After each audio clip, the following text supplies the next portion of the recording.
যদি বাংলাদেশে গণতান্ত্রিক এবং সাংবিধানিক প্রতিষ্ঠানগুলো সত্যভিত্তির উপর দাঁড় হয়, যদি সেই প্রতিষ্ঠানগুলো রক্ষা কবচ হিসেবে কাজ করে গণতন্ত্রের, তাহলে এরপর আমরা সেই ভবিষ্যৎ বাংলাদেশ দেখতে পাবো। ইদানিং শুনছি আজকে নাকি একটা বক্তৃতা দিয়েছে আমাদের মাননীয় প্রধান উপদেষ্টা নিক্কেই ফোরামের আমন্ত্রণে বিদেশে গেলে। উনি অবশ্য দেশে কম কথা বলেন, বিদেশে গেলেই সাক্ষাৎকার দেন বেশি।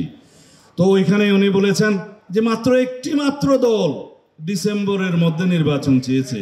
যদি ডিসেম্বরের মধ্যে নির্বাচন দিতে হয়, তার বক্তব্যই বলছে, আমি অনলাইনে পড়ে আসলাম, যদি ডিসেম্বরের ভিতরে নির্বাচন দিতে হয় তাহলে নাকি খুব তাড়াহুড়ো করে সংস্কার করতে হবে। এটা তার বক্তব্য। কিন্তু আমাদের কথা হলো চ্যারিটি বিগিনস এট হোম। আমরা বলেছি আপনি আপনার উপদেষ্টা পরিষদে সংস্কার করুন। আপনার উপদেষ্টা পরিষদ নিরপেক্ষ নয়। এখানে দুইজন ছাত্র উপদেষ্টা বসে আছে, তারা একটা দলের। আরেকজন উপদেষ্টা বসে আছে, বিদেশ ভ্রমণ করেছে 20 বছর, এখন বাংলাদেশকে উদ্ধার করতে এসছেন। তার বিতর্কিত ভূমিকার কারণে বাংলাদেশে বিভিন্ন রাজনৈতিক দল এবং বিভিন্ন সংস্থার মধ্যে একটা দূরত্ব সৃষ্টি হয়েছে। তিনি তার কি পরিকল্পনা নিয়ে এসছেন জানি না, আল্লাহ মালুম। আরো কয়েকজন ফেসিবাদের দোসর আপনার উপদেষ্টা মণ্ডলীর মধ্যে আছে। সংস্কার করুন, নাম বলতে চাই না, বিব্রত হবেন। আমরা তার কাছে এটা প্রকাশ করেছি, বলেছি যদি সরিষার মধ্যে বুধ রেখে আপনি সংস্কার করেন, সংস্কার হবে না।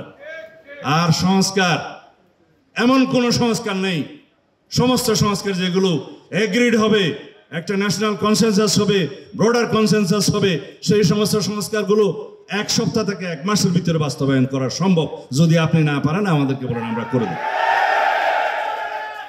শুধুমাত্র যে সমস্ত সাংবিধানিক সংস্কারের মধ্যে ঐক্যমত্য সৃষ্টি হবে, সেই সমস্ত সাংবিধানিক সংশোধনীগুলো নির্বাচিত সংসদের মধ্যেই করতে হবে। এটাই হলো আমাদের পরিষ্কার বক্তব্য।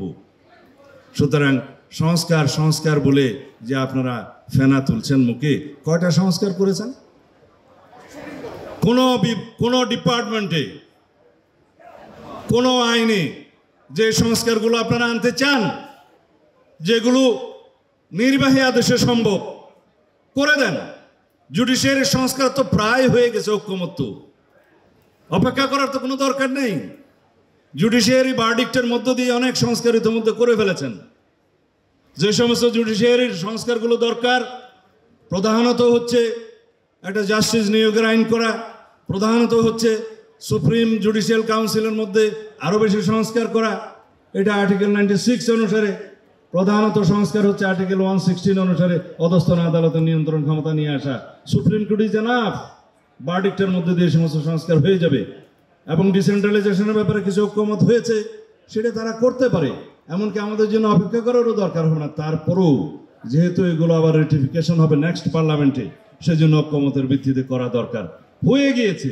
দুদকের সমস্ত সংস্কার আমরা প্রায় একমত হয়েছি। প্রশাসনিক সংস্কারের মধ্যে প্রায় একমত হয়েছি। আমরা নির্বাচন সংস্কার কমিশনের 2-1টা ইউটোপিয়ান আইডিয়া বাদে প্রায় একমত হয়েছি। আমরা তারপরে বলি জুডিশিয়ারির কথা তো আগেই বললাম। সুতরাং বাকি থাকলো সংবিধান। সুতরাং মাননীয় প্রধান উপদেষ্টা, সংস্কারের এই সমস্ত বাহানা করে নির্বাচনকে বিলম্বিত করবেন না, জাতির মধ্যে বিভক্তি সৃষ্টি করবেন না, গণতান্ত্রিক শক্তিসমূহের মধ্যে বিভক্তি সৃষ্টি করার মতো কোনো শক্তিকে সুযোগ দিবেন না।